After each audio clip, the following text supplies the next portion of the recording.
కామారెడ్డి జిల్లా Yellareddy municipal chairman గా కుడుముల సత్యనారాయణపై 11 మంది కౌన్సిలర్లు అవిశ్వాసం పెట్టిన విషయం తెలిసిందే. అట్టి విషయంపై ఎల్లారెడ్డి ఆర్టీఓ మన్నె ప్రభాకర్ తెలిపారు.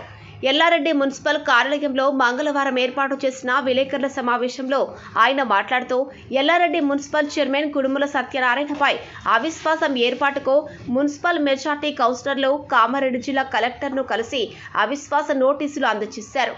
వారి నోటీసుల ఆధారంగా జిల్లా కలెక్టర్ అవిశ్వాస తీర్మానానికి ఏర్పాట్లు చేయాలని ఎల్లారెడ్డి ఆర్డీఓకి ఆదేశాలు జారీ చేయగా గత నెల మే 18వ తేదీన అవిశ్వాస ప్రత్యేక సమావేశం ఏర్పాటు చేశారు. అవిశ్వాస సమావేశంలో మెజార్టీ కౌన్సిలర్ సభ్యులు కుడుముల సత్యనారాయణపై అవిశ్వాసానికి మద్దతుగా చేతులెత్తారు. అయితే ఈ అవిశ్వాస ప్రక్రియ సరిగ్గా లేదంటూ మున్సిపల్ చైర్మన్ కుడుముల సత్యనారాయణ హైకోర్టును ఆశ్రయించారు.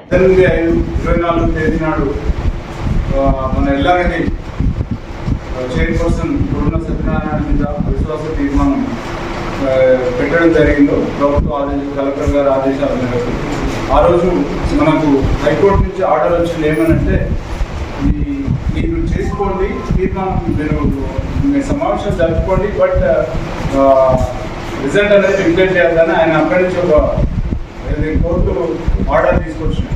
ఆ కోర్టు ఆర్డర్ మేరకు మనం ఏం చేసామంటే ఇక్కడ సమావేశం నిర్వహించాము. ఎవరైతే ఆ డీటెయిల్స్ అన్ని కూడా రాసి కలెక్టర్ గారు పంపించడం జరిగింది. కలెక్టర్ గారు సివిల్ కవర్లో పంపించడం జరిగింది.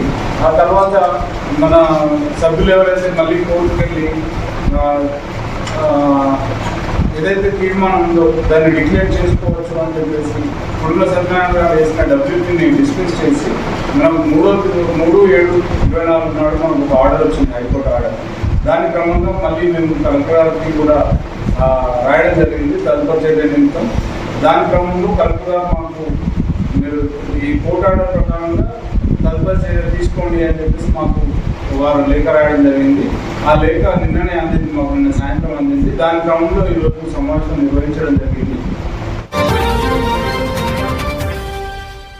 మైనార్టీ గురుకుల పాఠశాలను ఆకస్మికంగా తనిఖీ, ప్రిన్సిపల్పై ఆగ్రహం. ఎల్లారెడ్డి ఎమ్మెల్యే మదన్ మోహన్ రావు మంగళవారం ఎల్లారెడ్డిలోని ప్రభుత్వ గురుకులాలు మరియు ప్రభుత్వ పాఠశాలల్లో ఆకస్మిక పర్యటన చేశారు.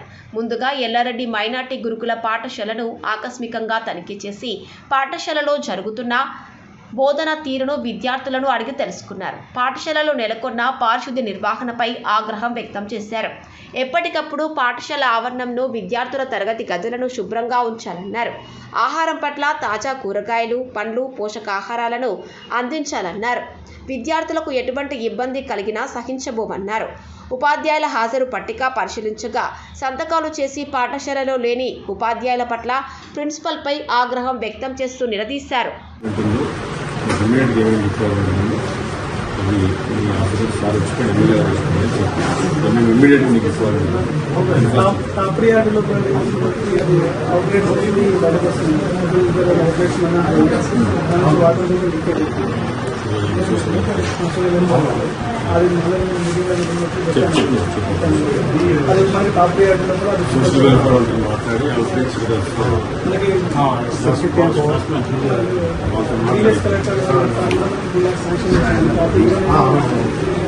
మాట్లాడి